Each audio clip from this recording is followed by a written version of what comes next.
Welcome. Welcome. Oh, we are in sync there. Yeah, got another r slash no sleep story today. This one's called "I saw something in my chemistry lab at night, and now I can't wait to go to school on Monday." We don't know how to pronounce this person's name. I'll give it a go. It's excogitatezenzizenzi. That is the name. It's kind of brutal. It's a shorter story. So it shouldn't be too long. We were butchering the name really bad, so we're probably just gonna say Xco. Yeah. But I have no idea what this is about, so we're gonna just dive right in. Oh yeah. I'm taking a ton of chemistry over summer break, like 4 classes. All I can think about every day is how much I wish I were back at my parents', spending my days lounging around or studying stuff. I actually want to study, and not be stuck in a lab, stooping over a barrette, doing my 20th titration that week. That's a hard word. It's not all that bad though. For the first half of the summer, all I have are labs every Monday, Wednesday, and Friday. It's not until July that the difficulty ramps up, and my last semblance of free time goes on vacation. But that's not important. The chemistry lab is fairly efficiently set up. All the students have their own drawer full of glassware with everything they need. The system isn't perfect, but I've been fastidious about making sure that if I borrow extra glassware from the reserve, I return it when I'm done. I noticed fairly quickly that there was something odd going on. Every time I pulled out the equipment needed for that day's lab, all the pieces had already been labeled. The writing was really messy, but trying to write on a non-Euclidean surface is tricky. Hey, less work for me. I'm honestly surprised you didn't struggle with that last one there. Hey man, The first chilling. time I noticed this, I had assumed that it was leftovers from the spring session. That assumption was challenged immediately in the next lab when all the labels had been changed to fit the chemicals we were using. Stuff like sulfuric acid and sodium hydroxide are standard and can easily be explained away as leftovers from spring, even if they were always updated to the hey, don't concentrations Yeah. we were using. But some of the very specific chemicals used absolutely could not, especially the ones that were used once the entire semester. Okay. Hmm. Before I start explaining how I figured out there's not another chem lab, I should mention that my roommate and I carpool together. I only have the one class, but she's taking a bunch of classes. In fact, for some reason, my chemistry lab and her anatomy lab are connected by a room full of chemicals and chemical disposal. No clue why the two are connected, but chemistry and biology share a floor in the building, so it's not totally out of place. Whenever I have to dump something in the disposal, I stick my head in the wave and wave at her. It's like a Jeffrey Dahmer situation or something. Yeah. It's fucked up. Anyway, because of the carpool situation, I end up spending a lot of time on campus with no schoolwork. I don't mind this, since I'm currently gunning to take the JLPT in the future, and I don't concentrate well at home. So the extra time to work is somewhat appreciated. We usually get there at around 8:30 and I leave at 5:30. I hang around the labs because it's quiet and the chairs are comfortable. This is how I know there's absolutely no morning class. Any night class would temporarily be unable to correctly label my equipment because they'd be doing a lab I had already done that day. Also, my class ran on a 3-day schedule, so that kind of ruined the possibility of the class running on the days we weren't there. One day, one of my classmates mentioned the labels, and I wanted to hug her. I never brought it up out of fear of sounding absolutely insane, so seeing others notice it made me feel so much better. I told her about my deductions, paraphrased to not ramble, and a TA who was listening in chimed in and told us there were absolutely no other classes held in this lab, and it was all just left over from the spring. I told him about the labels changing, and he just shrugged. I later pulled up the software you use to enroll in classes. And when I searched for another summer chemistry class, sure enough, he was right. This was the only session of this class running this summer. Can we do this one? I can do this one. Okay. Well, I spent time pondering this. I wouldn't say that has consumed me. Sure, it was weird, but I mostly just liked the convenience. It all changed one day when I pulled a beaker out of my drawer and saw 0.1 m phosphoric acid written on the label. My blood ran cold. That was my handwriting. Oh. I write the lowercase letter D in Huh. a very distinctive way. It looks more like the quarter note you see on a sheet of music than a letter. I absolutely did not write this. Never mind the fact that we hadn't used phosphoric acid in the lab before today. I would never write on the concentration unless it mattered. Who or what had written this? I looked at it Chemistry goblin. closely. Chemistry goblin. I looked at it closely and realized that it was not an exact one-to-one match for my handwriting. It was too practiced. I could see slight differences in the curves of the letters, and the spacing between them was just a little bit too far apart. If anyone else had seen this, they would probably think it was mine. It was actually more uncanny when I stared at it closer, noticing how closely the writer had tried to mimic my penmanship. A sudden realization hit me, and I pulled out my phone with sweaty hands and I prayed I would be wrong. I had been taking at least one picture of every lab to send to my boyfriend back home. In all of these pictures, the labels were legible. I looked at the first picture, and the writing was still messy and totally distinct from mine. As I swiped through the photos, I felt like I was going to be sick. As the photos got closer to the present time, the writing on the labels got closer and closer to my own handwriting. It was slow. First, it was the way the arches on the letter M changed from vaguely jagged to very smooth, just like mine. Then the spacing got closer together. The little details slowly culminated into Monday's photo.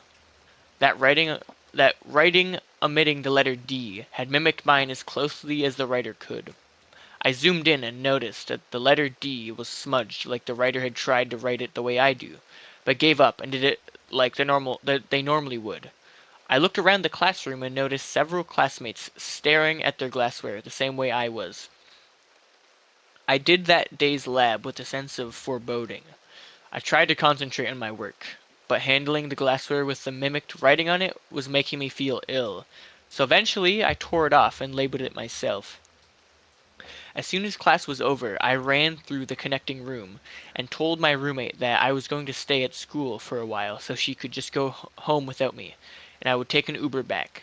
She asked why. I had just complained about being bored now that I was done with my Japanese workbooks, and I muttered something about wanting to hang out with a new friend.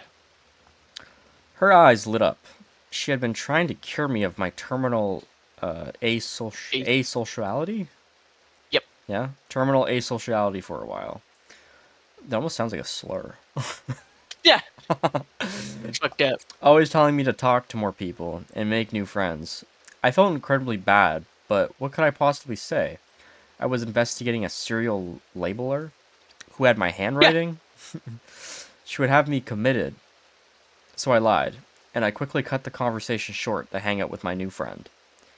Bro, I hold on. You know a word that really sounds like a slur? what? It's like, isn't it like, it's like gigolo or something like that? Doesn't That one sounds like a slur to me. doesn't gigolo mean like male prostitute? I think so. I'm pretty sure that's what But gigolo means. it just sounds like such a bad word. Yeah. I mean, it kind of is in a way. You know what Is I mean? it? Well, I kind of, I guess. I don't know. It's kind of like Fair. it's like a hooker, but I don't know. It's like a. Yeah. It sounds better than hooker, I guess you could You say. damn gigolo. Yeah. Anyways, Yeah. I ended up hiding in the depths of the library. I felt ridiculous having to hide, but if I lying felt bad, what? To hide, What? but if lying felt bad, then having. Oh, okay, I get it. If lying felt bad, Oh. then having to lie more about why I wasn't hanging out with my new friend would feel worse. I didn't make my way back to the lab building until I got a text from her, asking how I was doing, and that she had ordered delivery, so I should get something on the way home. The building, the labs, are in technically never closes. I had a classmate last semester who was always tired because he manned the front desk at 3 in the morning. This may not have been the case in the summer, but this building was so large and empty on the upper floors that I could find a place to hide if I need be. I did not end up hiding, but it was half-hearted attempt. There was a nook in the lobby that was easily visible from the stairs, but if someone took the elevator, and most people do, they would not see me at all. There was a table in this nook, but I sat on the floor back up against the windows that stretched from the ceiling to the floor. I was unsure when the writer would come in, so past 6:30 I half-heartedly played solitaire on my phone and strained my ears to hear if the elevator would ping, signaling that someone was arriving. Around 7 o'clock a different class slowly started trickling in. They all went down the hall opposite to where my lab was, so no luck there. The only guy who took the stairs regarded me with a strange look as he walked by, but that was the only interaction I had with that class. When the class let out at 8:30 and all the students left, the third floor was stiflingly quiet. I felt like I could hear the blood flowing in my ears. This suffocating silence lasted for hours. It was about midnight when I really needed to pee. I hadn't heard the elevator, and no one had come up the stairs, so I decided to very quickly relieve myself. When I got up and started heading towards the women's bathrooms, I noticed that the laboratory's lights were on, which was so strange. I forgot about the reason why I got up in the first place. The lights in the common areas were always on, but the labs were almost always dark. Oops.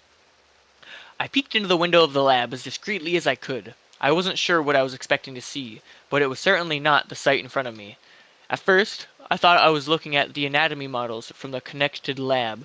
They looked like humans, sort of, except just like anatomy models. You could see their organs. Do you ever have like your chair too high so like your feet aren't touching the ground? No, I keep mine at a good level. I feel like a toddler right now, I'm, like swinging my feet and shit. Yeah, I gotta lower my I always chair. rock back and I forth. caught myself doing it, and I'm like, that's weird. I probably shouldn't be doing that. Yeah, Anyway, anyways, um, each one of them had a different piece of them exposed. One had a large hole in his chest, heart heart rhythmically beating like the absence of a rib. Shut up. Absence of a rib cage and skin didn't bother it at all. Another had a hole in its abdomen. I watched its intestines writhe in an open air. The worst one didn't have a face. It looked like someone had taken a human head and put it through one of those slicers you see at deli counter. Ugh. With no lower jaw and its half-formed tongue lolled out of its underdeveloped mouth. And so much drool constantly ran down its neck and onto its shirt. My shirt. Oh. damn. I had been so distracted by the exposed organs that I didn't even look at their faces closely. It was just like the handwriting. They were almost perfectly identical to the faces of my classmates, assuming you didn't look too hard. But when you did look hard, you noticed the little defects started piling up. Eyes spaced too far apart, a nose that was just a bit too much to the left. One of them seemed to have more teeth than humanly possible.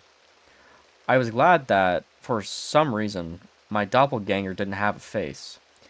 I can get past the bleeding flesh and exposed organs, but I knew that if I saw my own face, just ever so slightly off, I would dream about it every day for the rest of my life. What? So this, she's saying this isn't gonna affect her at all. She's like, seeing my classmates getting tortured and stuff, like, no, that's totally cool. I don't care about that. But if I saw my face there, then oh my god, Oh, freaky. it's all over. Yeah, That's hilarious. Um, am I reading this next part right here? I got it if you want. Oh yeah. The fact that they were completely silent just made it worse.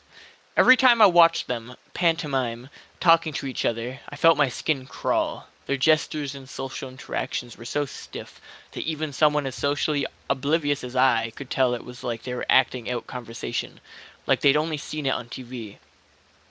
I watched them perform the future lab in a trance. I felt absolutely rooted to the spot. The trance and the silence were broken by the sound of shattering glass. The guy who sits across from me's double, I think his name is Marvin, had accidentally shattered a barrette. Just like with real people, every one of those things stopped what they were doing for a second to see what caused the noise. They all stared a bit too long before going back to their work. I watched as my faceless double walked over to help with the strange stiffness of her gait. I didn't stay to see what else was going to happen. They hadn't acknowledged me, but clearly they react to external stimuli, and I wasn't sticking around to see if they'd notice me eventually. The rest of the night went by in a blur. I sprinted out of the building and got an Uber home, even though it was very late. When I finally made it to my bed and I was dead tired, I couldn't fall asleep. My brain kept running through what I saw in the lab, and coming up with question after question that I tried to answer through the internet to no avail. I was still awake when the sun came up and I heard my roommate leave to go to class. I had been frantically reading about the history of my school, the current facility, folklore about creatures that looked like you, and had come up completely empty-handed. Eventually my lizard brain took over and told me it was time to sleep. My dreams were a muddled mess, full of unfinished humans and the burning smell of vaporized acid. I didn't sleep very long, maybe 4 hours. When I awoke, I had several texts from my boyfriend wondering why I hadn't talked to him last night, like I usually did. I wanted to tell someone about what I saw, and he was the person most likely to believe me. But I just couldn't think of a way to start. I had photographic evidence of the handwriting change, but I didn't take a picture of those things last night. I was simply so overwhelmed by the sight of it all that it never occurred to me. I told him I was feeling very sick and that I wanted to talk to him really late tomorrow night. I told him that what I would tell him would sound absolutely insane and that he should prepare himself. Then I muted the conversation, not wanting to talk to anyone and instead be alone with my thoughts. Since the internet had no answers for me, I went to the library. If there was a disgraced former professor who dabbled in making whatever those things are, then there was sure to be some sort of old newspaper article about them. Perhaps it was a story the university wanted covered up, or was so old it never made it to the internet. Either way, I was going to find it. All right. Many hours later, I had been asked to leave the library by a kindly librarian who looked like she wanted to say something about the dark circles under my eyes, but opened the laws of social niceties and didn't. My search had been fruitless. There were plenty of disgraced professors and breaches of ethics, but they were all of the mundane variety. When I got home, I told my roommate I would be going into class on my own, shoved some goldfish down my throat, and fell into a deep, dreamless sleep. At the lab the next day, Hey, I didn't even. let me read. God. Okay. Well, I thought I was waiting for you to come back, bro. No, I'm back. I'm back. At the lab the Okay. next day, I didn't even bother to open my drawer, and instead I used pieces from the reverse drawer I was having difficulties focusing. Not only because being in the room made me feel like there was something under my skin, I also had a feeling of deja vu so strong it was starting to make me nauseous. I had watched those things ex- do this exact lab the other night. But paying attention to the other students around me, I noticed that the way they behaved was actually identical to the way those things did. Now that I had thought about it, my double, even with no face, had seemed to be glancing around the room, deep in thought. Actually, when I first stumbled upon the class, it was early into the lab. Aside from the fact that she had no face, my double had stood out to me early on because she had been rushing around the room, grabbing things I hadn't connected the dots. That she was me at the point and paid it no mind. Surely she hadn't been grabbing equipment from the reserves. I had already not wanted to open my drawer, and with the dawning realization I wanted to open it even less. I had the thought, just like with the handwriting, if I never had the opportunity to debunk my own idea, it would eat away at me. I slowly opened my drawer, and I saw the label. I had put on the phosphoric acid beaker from the last lab, which simply read Phos. I wanted to scream, to run out of the lab, and never return to this university. This thing, double, whatever it was, had acted out my movements before I'd even made them. It had been grabbing glassware from the reserves before I even saw it. How is this possible? If it were just mimicking how I act, it wouldn't have done that. How could it predict that I would be so intrigued by the mimicked handwriting that I would camp in the building to catch whatever was doing it. The only possibility in my mind is that it was acting out the future, but I absolutely refused to believe it.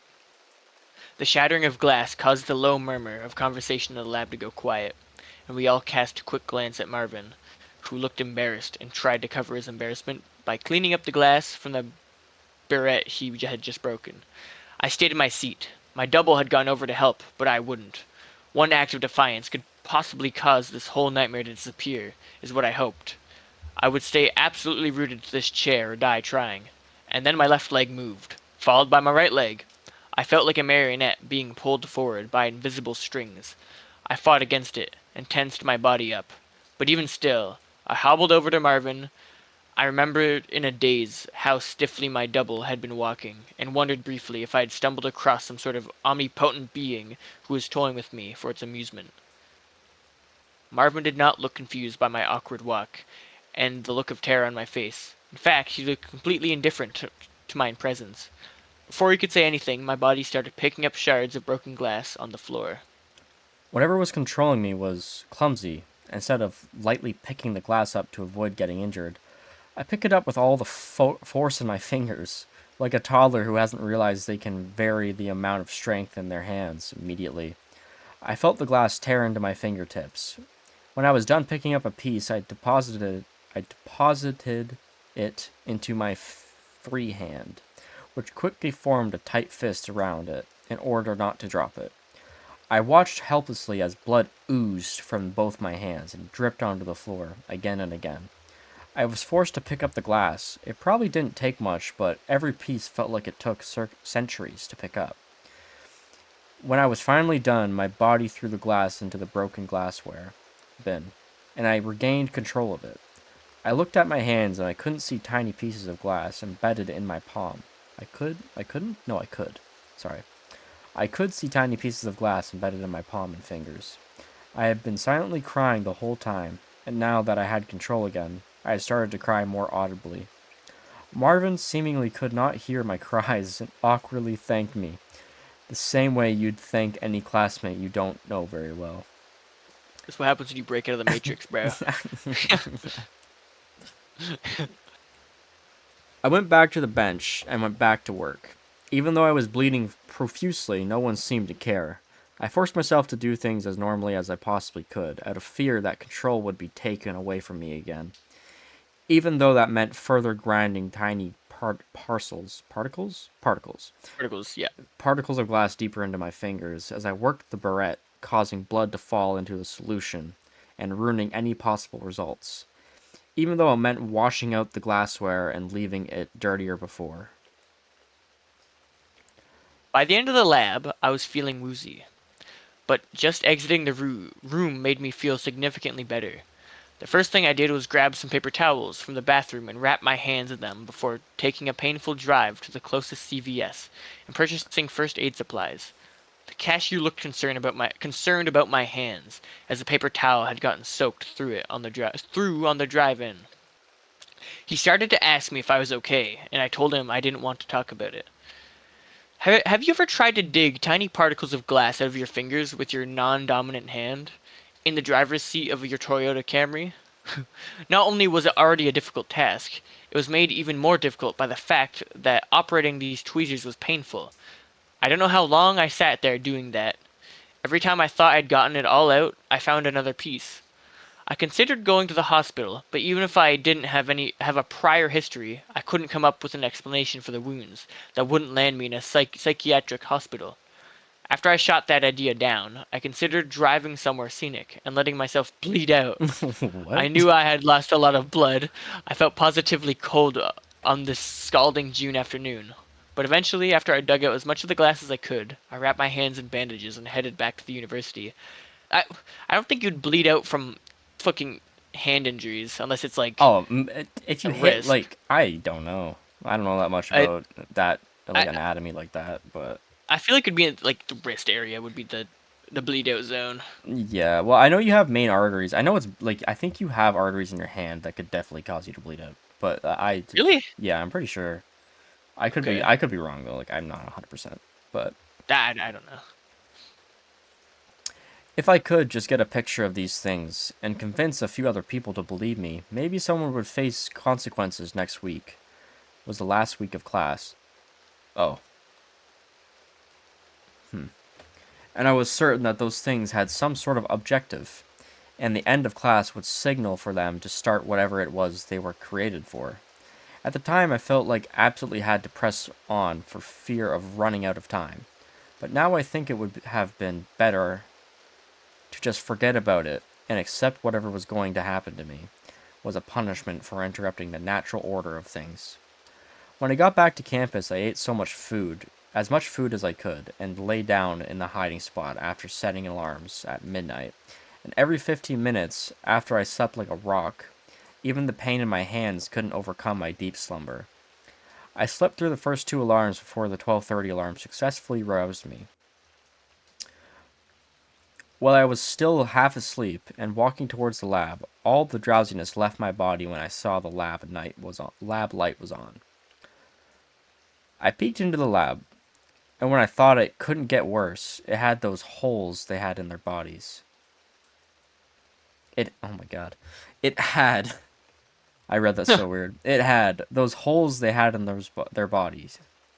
They were getting smaller. My double had a forehead now, and I could see the corners of her eyes on the side of her face. Little abnormalities in everyone's faces were slightly less Anomalous. anomalous. Yep. Oh. Eyes were closer. Noses were more centered. The one with too many teeth now had the correct number of teeth, but they were slightly too large. I felt on the verge of passing out. I absolutely needed to get this photo. I discreetly held my phone up to the window, making sure it was silenced in case it reacted to the shutter sound, and was about to take the photo when something unexpected happened. My double had been carrying a flask full of something in her bandaged hands to her bench when she tripped. I couldn't see anything she could have possibly tripped on. It's like her ankle gave out. As she fell, she hit the side of her incomplete head on the sharp corner of the lab and spilled whatever was in the flask all over her. I watched her flesh sizzle as the chemicals ate away at it, and as the blood gushed out of the side of her head and pooled on the ground. She twitched and writhed in agony, all the while letting out a silent, mouthless scream.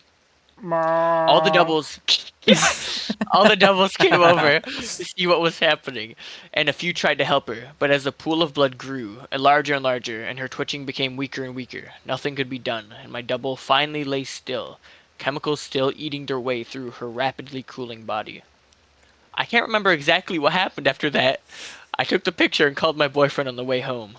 I don't know if he thinks I'm insane or pranking him, but the desperation in my voice at least convinced him to drive to my apartment that night.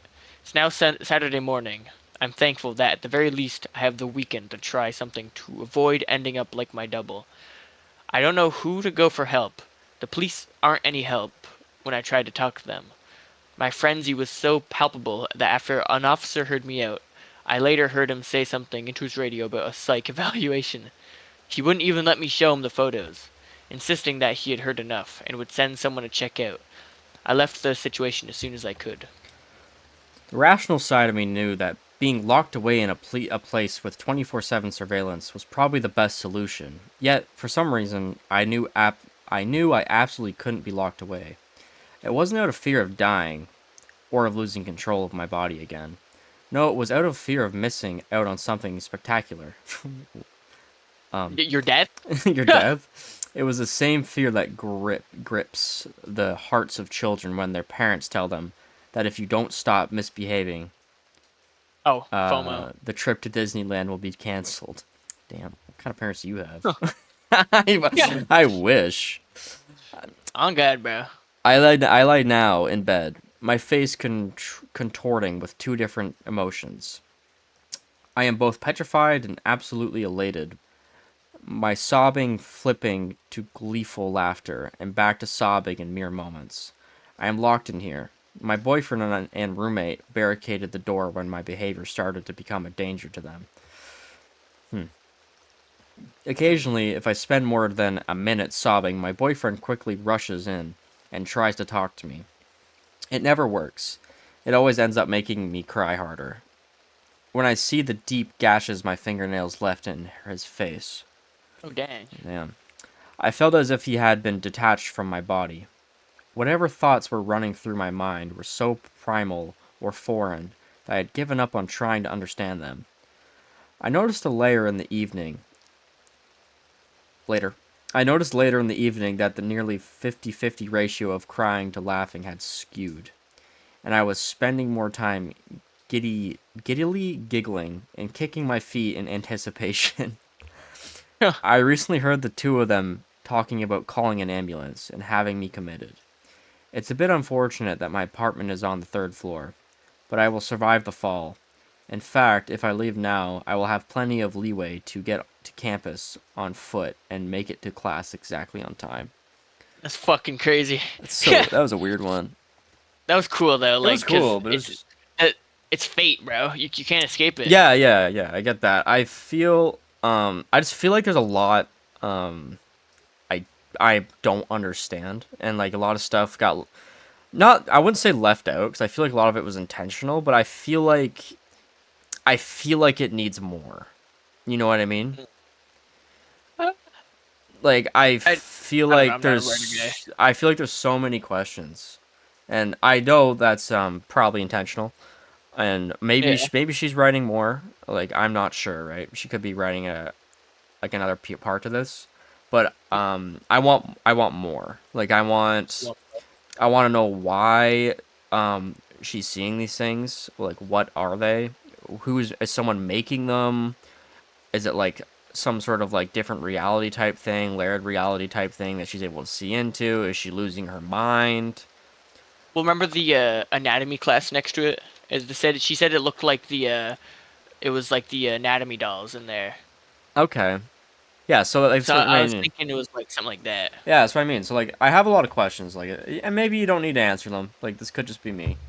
But Yeah. I just want to know like is someone making these things? Is she losing her mind? Like I feel like It. she's kind of hinting maybe she's losing her mind, but like I don't know, right? Yeah. I don't know, or maybe she's adding more to this story and this is like a universe. Like I have no idea. Yeah. But it was Oh, that was cool. pretty I funny. thought it was cool. Yeah. I just had some questions. But That's fair. anyway, that's all we got for today. It was a little shorter Yep. and we struggled a tiny bit, but A little bit. it was good. I did enjoy it. I just had questions and if you Yeah. hear this, I hope you can reach out to me and maybe answer some of my questions. Um but anyways, goodbye. Goodbye.